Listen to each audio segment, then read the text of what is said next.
The Industrial Revolution sparked unprecedented economic growth and technological advancements, but it also unleashed a grave threat to our planet: climate change.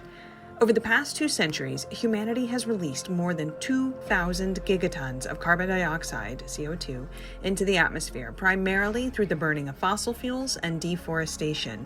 This increase in greenhouse gases has led to a warming planet, resulting in severe climate change effects like forest fires, heat waves, rising sea levels, and extreme weather events.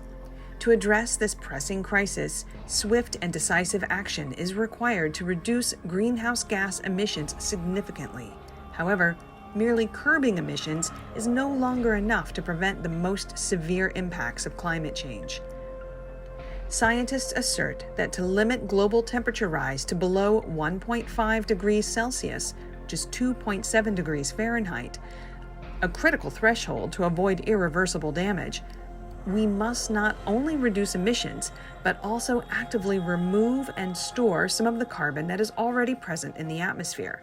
This approach, known as carbon dioxide removal, CDR, or simply carbon removal, has emerged as a crucial component of our climate change mitigation strategies. In this video, we will take a look at 6 different carbon removal techniques and their potential to combat climate change, as well as the promises and challenges of each. Let's get started. Number 1. Trees and forests. Forests and natural plants have long been nature's carbon removal champions. Through the process of photosynthesis, trees and plants absorb CO2 from the atmosphere and convert it into stored carbon. Consequently, enhancing carbon uptake through tree planting and sustainable forest management has become an integral part of carbon removal strategies. Various management strategies can boost carbon removal by trees and forests, including reforestation, by restoring forest ecosystems that have been damaged by factors like wildfires or cleared for agriculture or commercial purposes. Restocking, just increasing forest density in areas where trees have been lost due to disease or other disturbances. Silvopasture, which is integrating trees into animal agriculture systems, creating a mutually beneficial relationship between livestock and forests. Cropland agroforestry, incorporating trees into row crop agriculture systems, which promotes soil health and carbon storage. Urban reforestation, expanding tree cover in urban areas helps mitigate the urban heat island effect, improves air and water quality, and captures CO2 from urban emissions. In the United States alone, carbon removal from forests and trees outside forests has the potential to exceed 0.5 gigaton of CO2 per year, equivalent to the total annual emissions from the entire U.S. agricultural sector.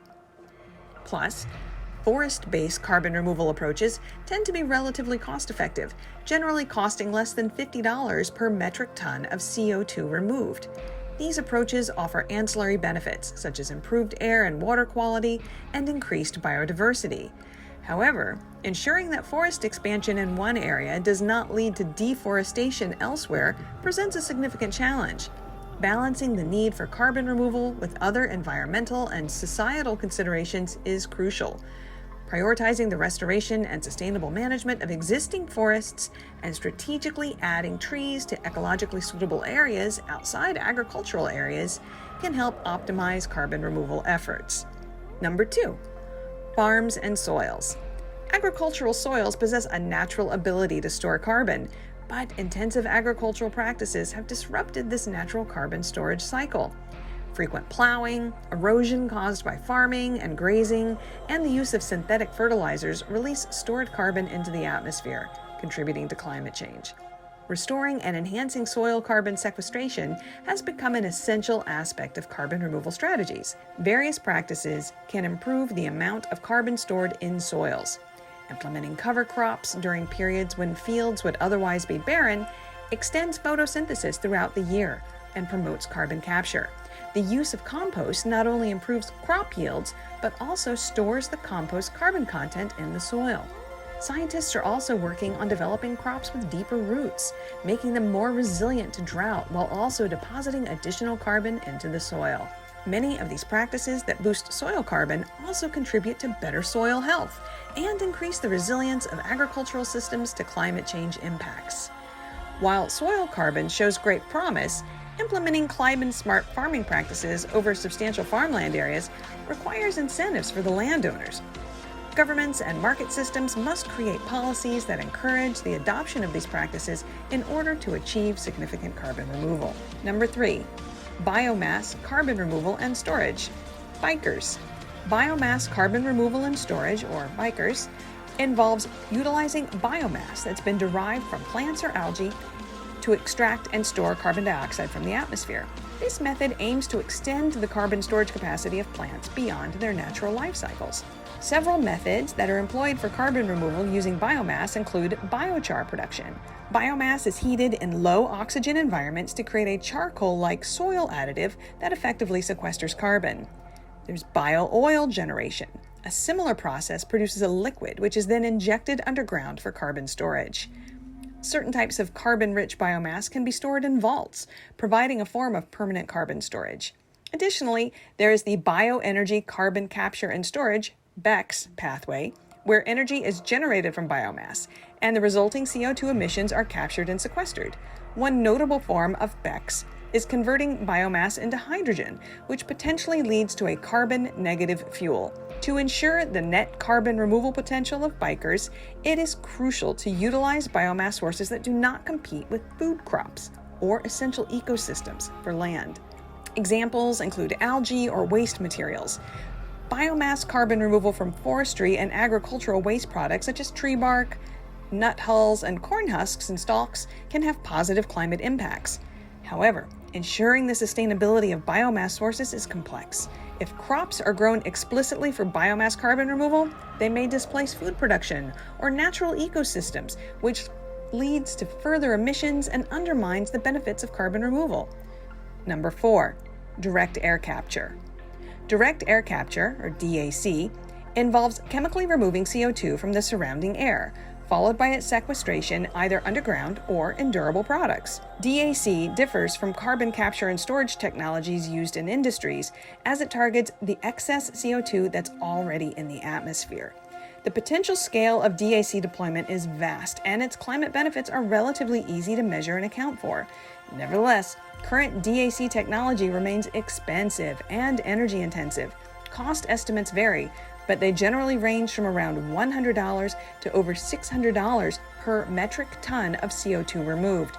The cost is expected to decrease significantly with advancements in the technology and the increased availability of cheap, clean energy.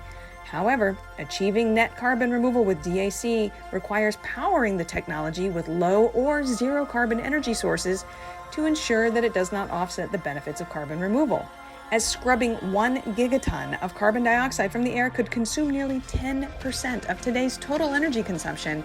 Finding sustainable energy solutions is important. In recent years, DAC has witnessed a substantial increase in public and private investment, with numerous companies actively developing the technology. Basic research funding for DAC and other carbon removal approaches has grown considerably. Legislation in countries like the United States, such as the Bipartisan Infrastructure Law and the Inflation Reduction Act, has provided critical funding and support for DAC projects. Also, the private sector has shown a commitment to permanent carbon dioxide removal, with a group of companies pledging nearly $1 billion for various carbon removal initiatives, including DAC, by the year 2030. Number 5, carbon mineralization. Carbon mineralization is a natural process where certain minerals react with CO2, transforming it into a solid form and permanently storing it, thereby keeping it out of the atmosphere. This phenomenon, also known as enhanced weathering, occurs gradually over extended periods of time, spanning hundreds or even thousands of years. Scientists are exploring ways to accelerate the carbon mineralization process, particularly by enhancing the exposure of minerals to CO2 in the air or the ocean. Techniques like passing air through large deposits of mine tailings with the right mineral composition, or crushing and using enzymes to break down mineral deposits, can increase their surface area for more efficient CO2 absorption. Certain types of ground rock can also be spread on croplands or coastal areas where they react with CO2 and lock it away.